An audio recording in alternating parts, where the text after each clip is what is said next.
Good morning students. आज मैं class 9th के स्टूडेंट्स को लेसन 2 जीवों में विभिन्नता यानी कि डाइवर्सिटी इन लिविंग ऑर्गेनिज्म पढ़ाने जा रही हूँ। आई होप कि आपको इससे पिछला चैप्टर लेसन फर्स्ट समझ आ ही गया होगा।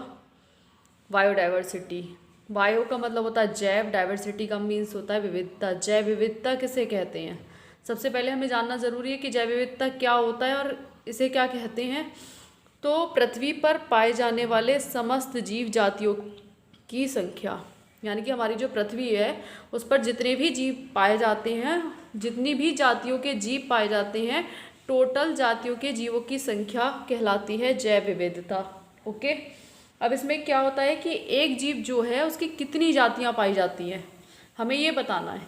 पृथ्वी पर पाए जाने वाले समस्त जीव जातियों की संख्या क्या कहलाती है? जैव विविधता कहलाती है। चूँकि पृथ्वी पर जातियां जो हैं वो बहुत ज़्यादा हैं, एक जो जीव है उसकी जातियां बहुत ज़्यादा हैं। टोटल जातियां कितनी हैं? 1.7 से लेकर के 1.8 मिलियन जातियां हैं, जिनको एक साथ पढ़ पाना बहुत ज़्यादा क्या है, कठिन है। ओके, अब इसमें क्या करते हैं हम, जीवों की जो विभिन्न जातियां हैं उसको हम 1000 में से रन ऑफ मान लेते हैं। तो इसमें 70% क्या होते हैं? एनिमल्स होते हैं, यानी कि जंतु होते हैं। 22% इसमें प्लांट्स होते हैं एंड 8% क्या हो गए? माइक्रो ऑर्गेनिज्म हो गए। यानी कि इसमें क्या होता है कि जंतु होते हैं, पौधे होते हैं और इसमें सूक्ष्म जीव में आते हैं आपके कीड़े मकोड़े। ओके, यानी कि जिसे हम माइक्रो ऑर्गेनिज्म बोल रहे हैं। तो 700 हो गए हमारे जंतु, 220 हो गए हमारे पेड़ पौधे, 80 हो गए हमारे क्या, कीड़े मकोड़े। तो सबसे बड़ा जो संघ है वो है ऑर्थोपोडा संघ। ओके, सबसे बड़ा जो संघ है वो क्या है? ऑर्थोपोडा संघ है, क्योंकि जो हमारे कीड़े मकोड़े होते हैं वो हमारे कौन से ग्रुप में आते हैं? एनिमल्स में ही आएंगे। ठीक है, तो सबसे बड़ा जो संघ है वो आपको पता होना चाहिए। कौन सा संघ है? ऑर्थ्रोपोडा।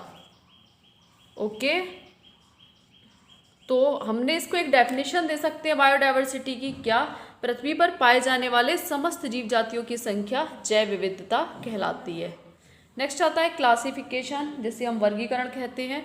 पृथ्वी पर उपस्थित कितने 1.7 से लेकर के 1.8 मिलियन जातियां हैं जिनको हम एक साथ नहीं पढ़ सकते, एक साथ डिफाइन नहीं कर सकते। तो इन जीवों को क्या करते हैं हम, जिनका आकार यानी कि शेप और स्ट्रक्चर दोनों समान होते हैं, उन समान लक्षणों वाले जीवों को क्या करते हैं? एक वर्ग में रख लेते हैं। जैसे आपको पता है इसको 2 पार्ट्स में बांट दो, एक एनिमल किंगडम होता है, एक प्लांट किंगडम होता है। तो एनिमल्स किंगडम में सारे एनिमल्स आ जाएंगे, जितने भी छोटे बड़े एनिमल्स हैं वो सारे एनिमल्स आ जाएंगे, और प्लांट्स किंगडम में क्या होगा? सारे प्लांट्स आ जाएंगे। तो हम जब पढ़ेंगे तो आसानी से पढ़ सकेंगे उसको कि ये सारे क्या हैं? एनिमल्स हैं और ये सारे क्या हैं? प्लांट्स हैं।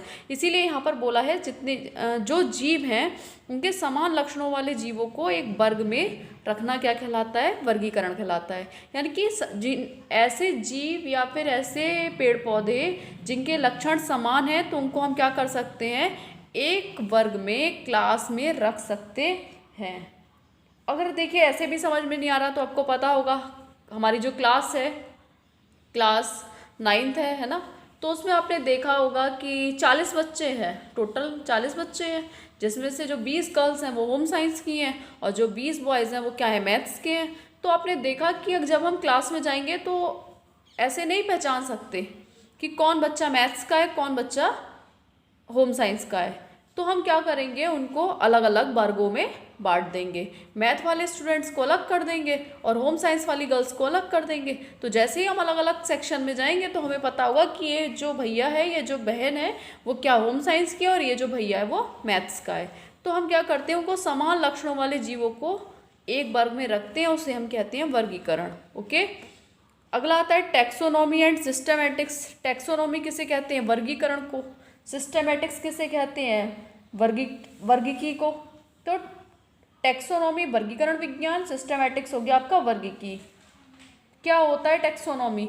तो हम आपने देखा होगा सबसे पहले क्या करेंगे? हम किसी भी जीव की पहचान करेंगे।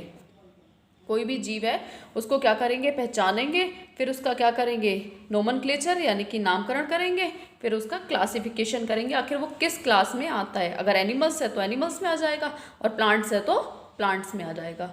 तो वर्गीकरण किसे कहते हैं? क्या करेंगे हम? किसी भी जीव को पहचानेंगे, उसका नामकरण करेंगे, एक उसको नाम देंगे। क्यों? क्योंकि उसको पूरे वर्ल्ड में उसी नाम से जाना जाएगा।